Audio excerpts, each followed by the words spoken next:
Welcome back, everybody. We're continuing to look for dig confirmers in the images as the Boston solve has now kind of piqued everybody's curiosity, and people are now looking at these images and trying to find something in them that might confirm the spot where the casque is hidden. So we've been taking a look at the Milwaukee picture closely and seeing if we can tie it to anything that we've been using in our solution.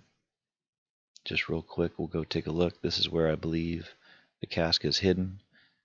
This is the A. Schoenlieber building, and it's currently Buck Bradley's Saloon and Eatery, and I believe that it is here on the southern foot, otherwise known as this planter, which according to the owners is now covered with cobblestones.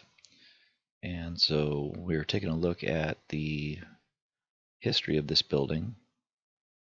We knew that in this is a picture from 1960. We knew that this planter had a tree in it. And so we also knew that from 1984, those trees were still there. And so the owners of Buck Bradley said that the trees had died and that they had pulled them out. So the question became, what was in this building? This is in 1984. What was kind of in this location when the jewel was hidden, or I'm sorry, when the casque was hidden. So I sent an email to the Wisconsin Historical Society, and they did a property record lookup.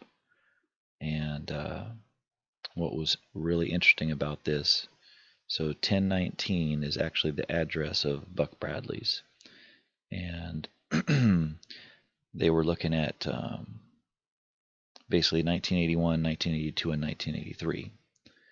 And so in all three of those years, the same business was there, and it was E&M Shoe House Incorporated, and they sold European shoes. And so when we're looking at our image, we're looking for confirmers, and we know that it was a building that was a shoe store, and the planter had a tree in it. And so the first thing that jumped out to me was right down here in the bottom left-hand corner.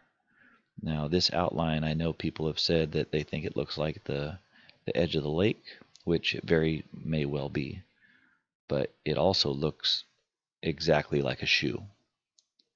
You can see here's the front of the shoe, comes up to the tongue, and then starts to run up the foot.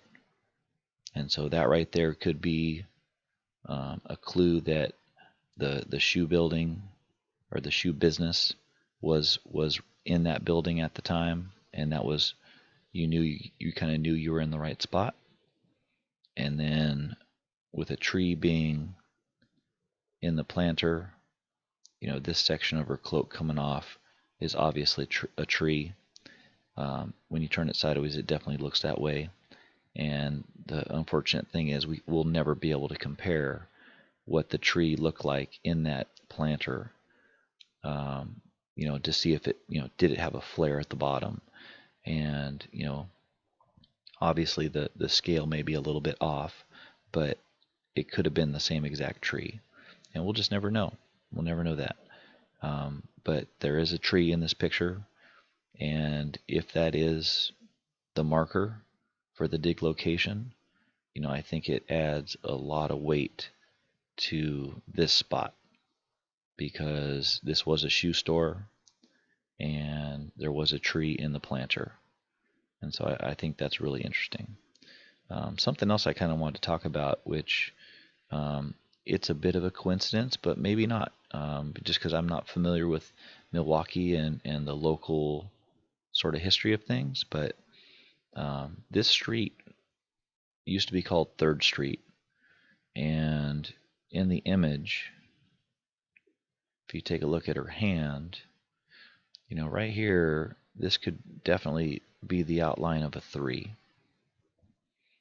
And so maybe that's a signal also that, you're on 3rd Street, you got the shoe for the shoe building, and then you got the tree for the dig confirmer.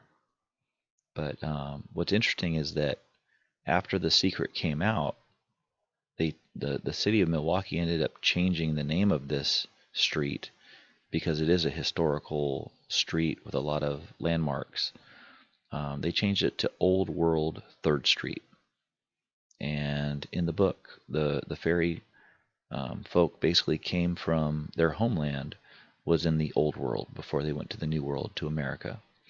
And even though it was changed after The Secret came out, I just didn't know if maybe calling downtown Milwaukee in this area, maybe it was part of their lexicon that they called it Old World 3rd Street before it was officially changed. So if there's anybody that lives in Milwaukee and has lived there for a long time, if you know the answer to that question, that's definitely something that I have an interest in finding out. Because if it was commonly known as that, then obviously that could have been just a little tie-in that Byron Price put in to the book, just to clue you into one of the areas that he may have hidden one of these casks in old world Milwaukee. So just some interesting things there. I think that I'm gonna possibly contact this business again, and we're gonna see if maybe we can get permission to do something there. So we'll keep you updated as we move forward with that. Thanks for tuning in, and look forward to more videos.